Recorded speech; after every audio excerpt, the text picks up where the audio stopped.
Buenos días a todos.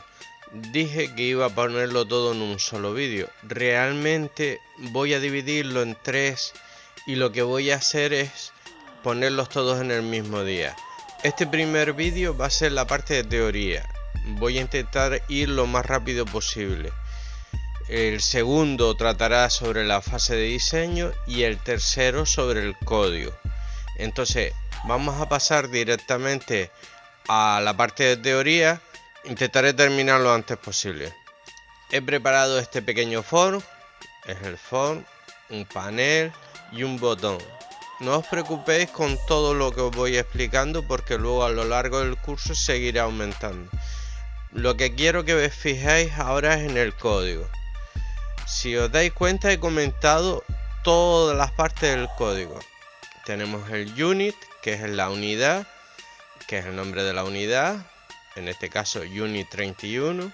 La interfaz, que es la sección donde se declaran las partes que van dentro de la unidad, las que son visibles, las que no, etcétera. La lista de las unidades utilizadas por esta unidad. Aquí principalmente van todo lo que es referente a la unidad y a los componentes. Luego aquí declaramos el type. En este caso es de un form, ¿verdad? De la clase de form. Declaramos los nuevos tipos, ¿no? Hemos puesto dentro del form el panel, que es de la clase de panel, y el button, que es de la clase de button. Luego el primer procedure, que es un botón al que le hemos hecho clip. Luego la parte donde irían las declaraciones privadas, que solo son visibles dentro de este documento. Y la parte pública, que serían las que pueden acceder de fuera. Hay que tener en cuenta que lo que pongamos en esta sección del type también se accede desde fuera. Luego aquí declaramos las variables globales o lo que yo llamo variables fijas, ¿vale? En este caso es el form 31, que depende del testFont 31 que ha sido declarado aquí, y a su vez viene heredado de un formulario testForm o de un componente testForm, perdón. La implementación. A partir de aquí, de la sección de implementación, va lo que es la documentación con la que vamos a trabajar en el programa. O sea, todo el código. La parte de arriba es declaración. Vale, esto que veis aquí, que es la directiva que llama el formulario de FM, que tiene que tener el mismo nombre que tiene el formulario PAS. El PAS es donde va el código y el DFM es donde va el diseño. Y es un archivo de texto también, ¿vale? Luego lo veremos. Hacemos la declaración del button y ponemos un ejemplo, un bloque TreeExec.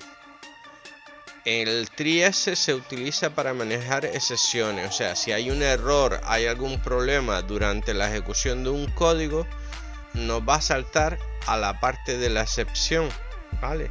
Y esto se divide en lo siguiente. Todo este texto luego lo subiré, ¿vale? Ejemplo de un bloque TreeExec en Delphi que se utiliza para manejar excepciones en tiempo de ejecución, ¿vale? La palabra tree indica el inicio del bloque. Un bloque es desde un begin. Esto es un bloque. Todo lo que está entre el principio y el final. Este es uno de los tipos de bloque, ¿vale? Hay más. Y entre ellos está el TreeExec. La palabra clave exec es la que captura la sesión, el error, el problema que ha ocurrido, ¿vale? Dentro del exec hasta el end, ¿vale? Ejecutamos el código que nos va a decir el error. Para ello tiene una clase que es la E, ¿vale? Aquí lo veis, excepción. Y ahí es donde nos va a capturar el error. Entonces aquí simplemente le decimos que nos muestre qué error es, la palabra error, más el mensaje del error, ¿vale? Entonces fijaros que el tree se compone del tree más su exec más su end. Luego dentro del exec podemos o no tener el elelon, o sea, yo lo puedo borrar y mostrar directamente un mensaje, pero no funcionaría esta parte.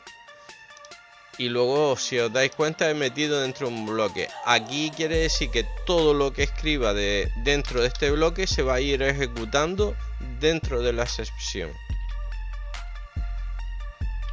Sé que puede ser un poco abrumador, pero realmente no es tanto.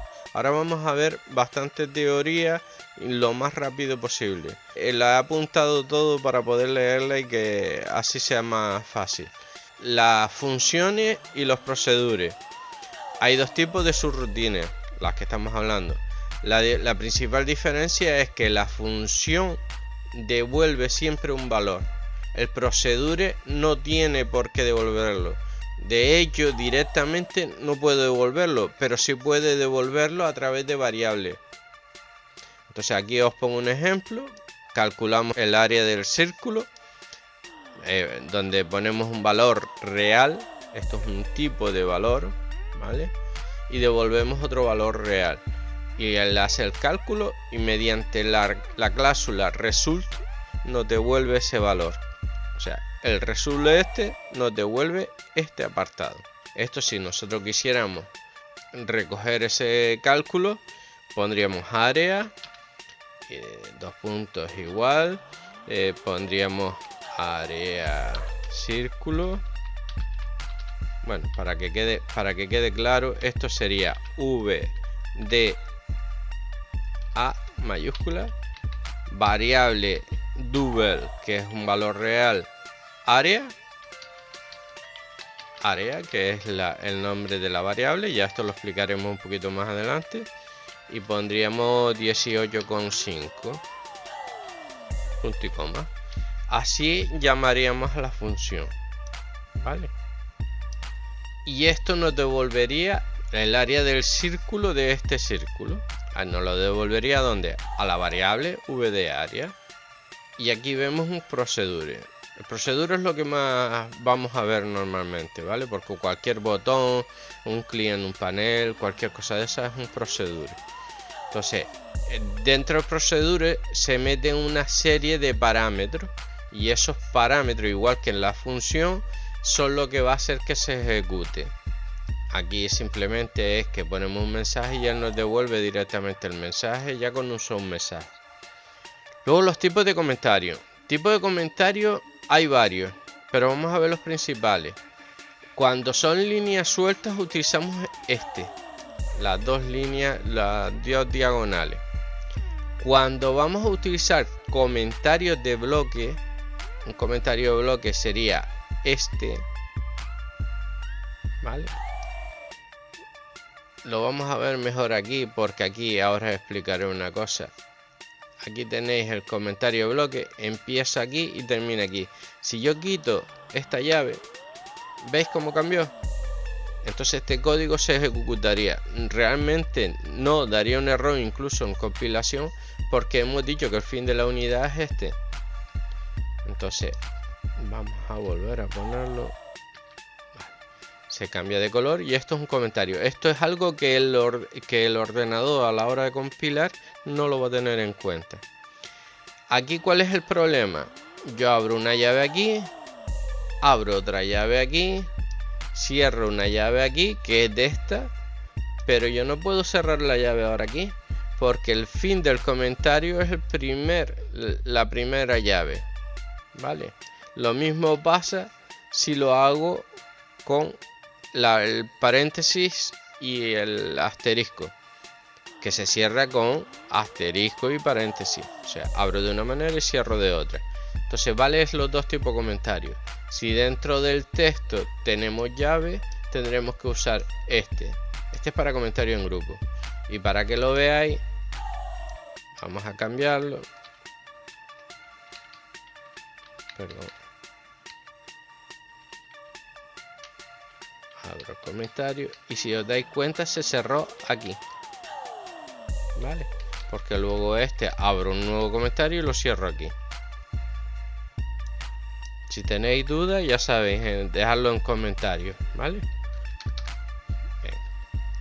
La notación húngara. La notación húngara es una conversión, una nomenclatura, bueno, lo tengo por aquí, conversión de identificadores de la programación. Se utiliza tanto en variables como en componentes, ¿vale? La notación húngara, aquí os dejaré el texto, pero os explico lo que yo hago. Antes, cuando puse aquí lo de la variable, ¿verdad que puse v de variable, d de double, que es un tipo de variable real, y luego puse área, que era el nombre de la variable? Esto es notación húngara. De hecho, yo si fuera a llamar, aquí pongo yo una variable, vamos a poner vfs, sí, s, texto, string. Le estoy diciendo que es una variable fija tipo string que se llama texto. Entonces yo ya puedo utilizarla en cualquier parte de este programa o en cualquier otro programa que tenga este unit puesto. Entonces esto nos va a permitir acceder y solamente viéndola saber que es una variable, en este caso es de tipo fijo, que es string, y el nombre de la variable, que el nombre de la variable debe describir lo que hace o para qué se usa, sería lo correcto. Hay un par de diferencias. Por ejemplo, si os dais cuenta, aquí está diciendo que es una variable string, le puso str en vez de una s sola. No indica que sea una variable en sí, pero por el tipo ya se sabe que es una variable, y que es en texto el nombre del cliente. Lo mismo tenemos por aquí esta, y contador, y de integer y tipo contador. Esto podría ser perfectamente una variable de un for o de cualquier cosa de este tipo. Aquí os hablo de los bloques y el principal es este, el begin-end. No es el único, ¿vale? Se utiliza para delimitar el bloque que se ejecuta dentro de algo. Cuando hay un procedure o cuando hay una función, volvemos hacia arriba. Si os dais cuenta, vamos a quitar esto para que no haya errores. Hay un begin-end. Quiere decir que dentro de lo que hay entre ese begin-end es lo que va a ejecutar esa función. Claro, si yo puedo necesitar aquí otro begin-end y aquí dentro puedo necesitar otro begin-end.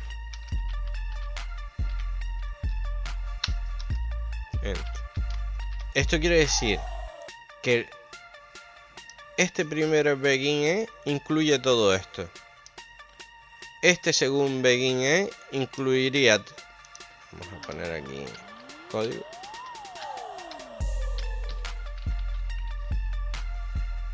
Este segundo begin-end incluiría todo esto. Y este tercer begin-end incluiría lo que estuviera dentro de él. Espero que quede claro. Si no, no os preocupéis porque ya lo iremos viendo y lo entenderemos. Vale, pues eso es los bloques. Aquí se explica, ¿ves? Dentro del bloque del begin-end. Y aquí lo vemos de otra manera. El bloque incluye desde aquí hasta aquí, porque está dentro del begin-end. Pero si os dais cuenta, aquí hay una condición. Pues esta condición solamente se ejecuta dentro de este bloque. Esto se llama anidación. Si os dais cuenta, en el código detrás de cada línea hay un punto y coma. Salvo algunas palabras, algunas condiciones especiales, hay un punto y coma. Y al final del programa hay el punto. Esto quiere decir que el punto y coma ejecuta una acción. O sea, ejecuta el código que estamos poniendo. Nosotros podemos poner código uno detrás de otro. Yo podría poner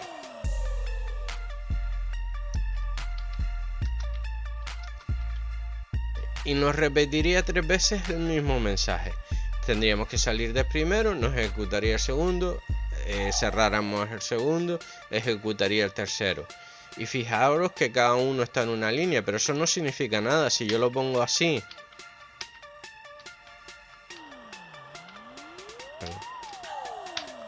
Si lo pongo así, también se va a ejecutar. Porque le estamos diciendo que esta es una ejecución, esta es otra ejecución y esta es otra. Son códigos totalmente independientes, no tienen nada que ver con las líneas. Lo que pasa es que para poder verlo nosotros y entenderlo más fácilmente, lo lógico es que lo tengamos separado por línea. Esto sobra, así que lo vamos a quitar.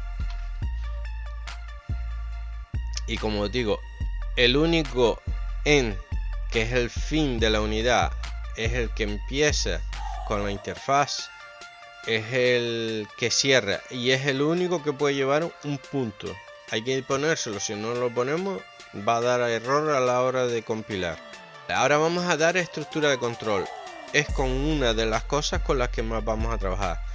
Son las que permiten el ejecutar, el pasarle parámetros o pasarle condiciones para que ejecute de una manera o de otra el programa. Entonces, la primera que os voy a explicar es el if. Todas ellas te permiten ejecutar un bloque de código si se cumple una determinada condición. En este caso le estamos diciendo que si x es mayor que 0, ejecute el código que pongamos aquí entre el bloque, ¿vale? Dentro del bloque.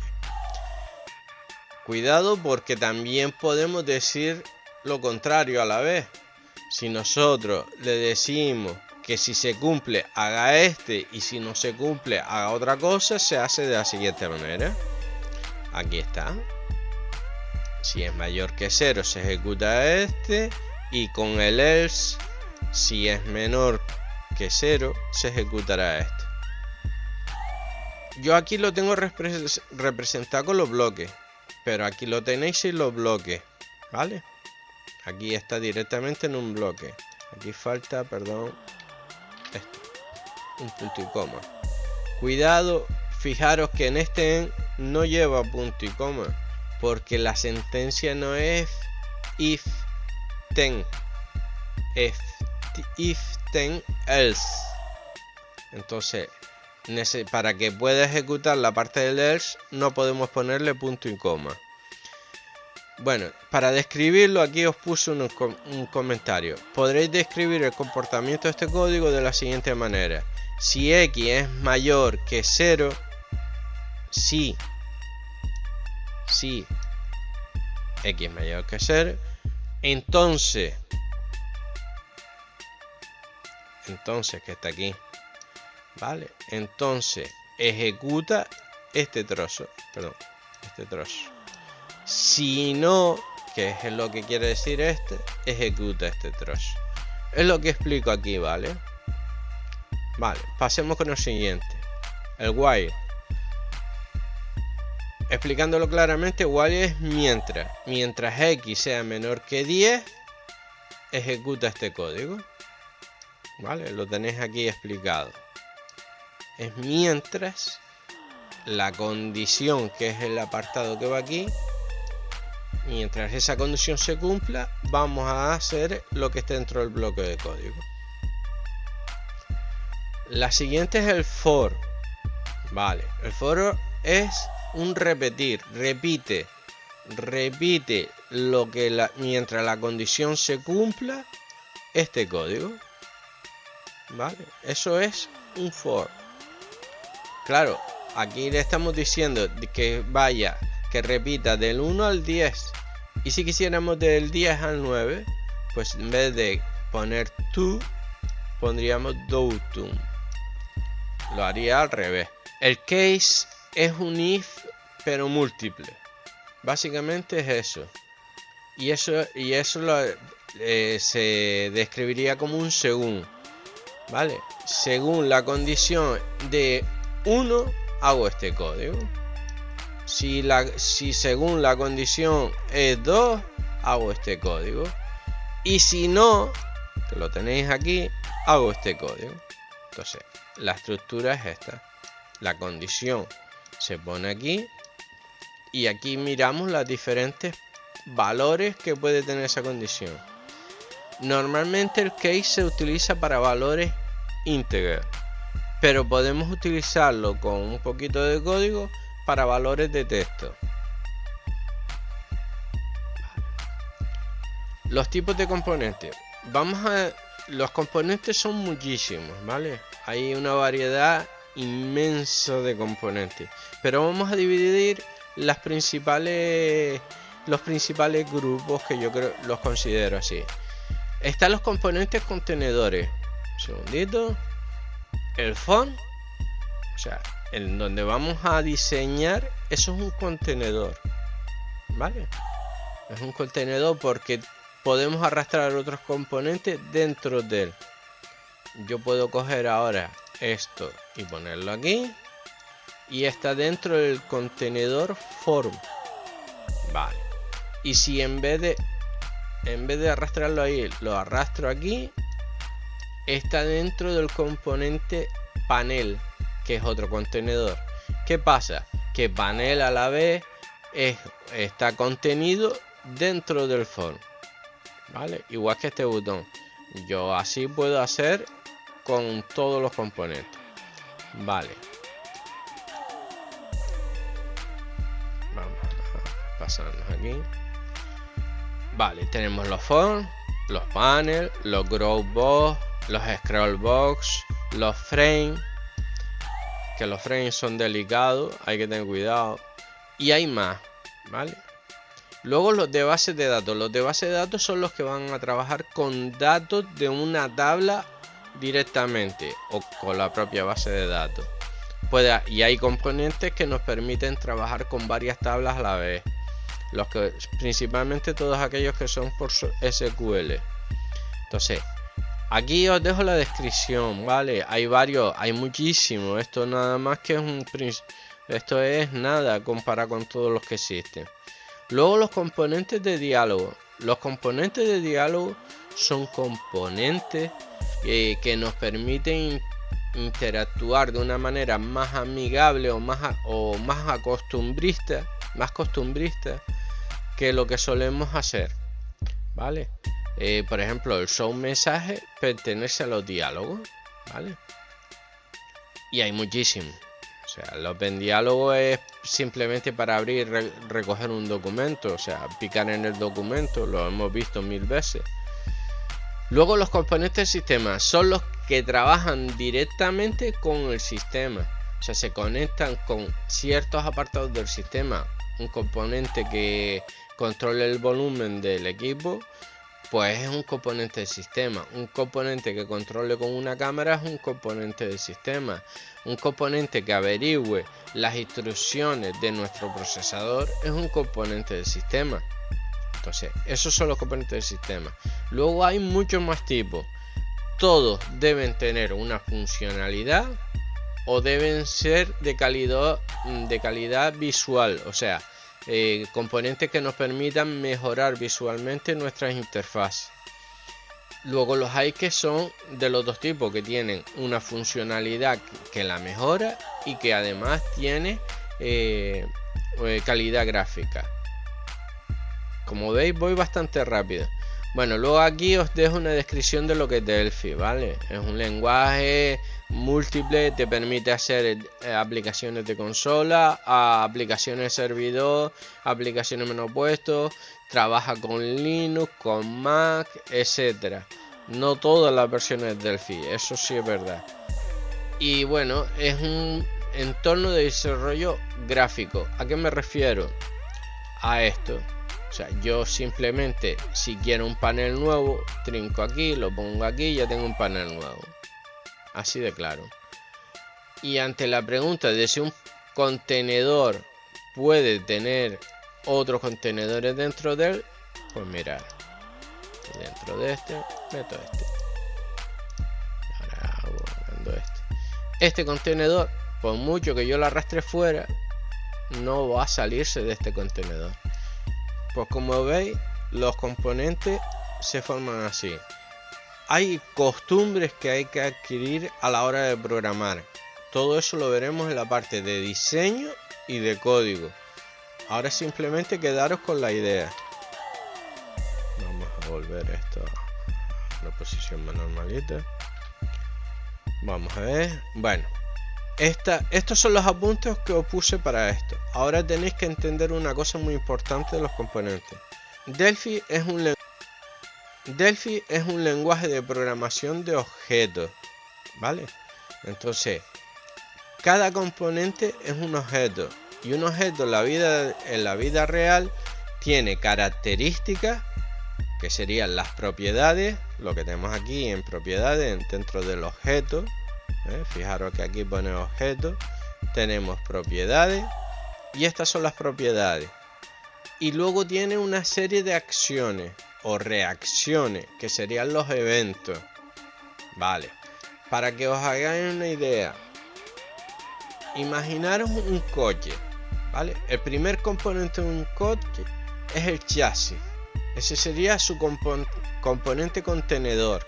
¿Por qué? Porque todo va a sujetarse al chasis, directa o indirectamente. Entonces eso es lo que hace el formulario. Eso es lo fundamental. Imaginaros que ahora este panel fuera una puerta, ¿vale?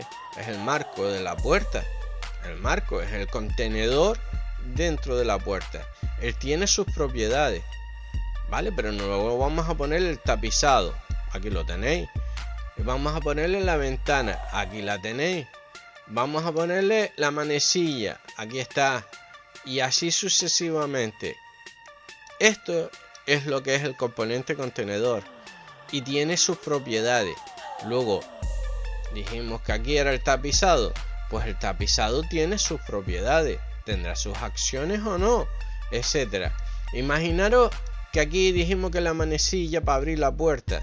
Cuando le damos al abrir a la puerta es una acción. Eso irá aquí, en este hueco, ¿vale? Es un símil, ¿vale? La manecilla tiene una serie de características. Un ancho, un alto. En este caso puede ir con un grabado en texto. Pues el texto. Puede llevar un color. Puede llevar 20.000 cosas. Claro, todos los componentes no tienen esas propiedades. Pero sí suelen tener bastantes en común, ¿vale? No os preocupéis, ya os digo que parece un poco lioso, pero no lo es tanto. Al final y al cabo, programar es como aprender un lenguaje, como aprender inglés o aprender alemán, ¿vale? Lo que pasa es que la forma de programar de hoy en día, que es a través de objetos, no tiene nada que ver con la forma de programar antigua, que era todo el código y se empezaba cada vez que tú le dabas a un botón que estaba al final del código, él tenía que recorrer todo el código hasta que llegaba a ese botón para ejecutar lo que hacía ese botón. Hoy en día no. Hoy cuando carga esta parte de aquí, lo que carga de entrada es esto, y cada vez que nosotros hacemos una acción se va directamente al hueco de la acción, omitiendo el resto, directamente omitiendo el resto. Hay partes que son secuenciales, que son derivadas de ese objeto o de esa acción y tiene que ejecutarla, pero si no tiene que ejecutar nada de eso, va directamente al código que necesita. ¿Qué hace? Gana tiempo y ahorra recursos. Bueno, esto ha sido la parte teórica. Recordad que este vídeo sigue en una segunda parte, que es la de interfase, y que luego veremos el código. El código lo pondré totalmente detallado. Tener en cuenta que para poder grabar el vídeo así lo hago en varios días, pero cuando lo suba subiré los 3 vídeos a la vez. Nos vemos en la siguiente parte. Hasta luego.